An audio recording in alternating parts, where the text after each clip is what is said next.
শ্রমে দেহের ঘামে সচল অর্থনীতি, এ দেশ আমার এগিয়ে চলার তোমরা চালিকা শক্তি।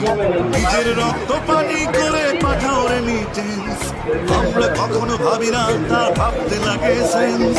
সময় রেখে পাশে দাঁড়াবার তোমরা প্রবাসী আমাদের ভাই দেশের অহংকার। আমরা প্রবাসী তোমাদের ভাই, তোমরা যে বাইকার, আমরা শুনি তোমাদের ডাক, তোমরা শোনো না চিৎকার। বিচার উচ্চ করিস, মোরা বাঙালি বাংলাদেশের হার না মানাবি। সদা জাগ্রত মনে অবিচল উচ্চ করিস, মোরা বাঙালি বাংলাদেশের হার না মানাবি। মোরা বাঙালি বাংলাদেশের হার না মানাবি।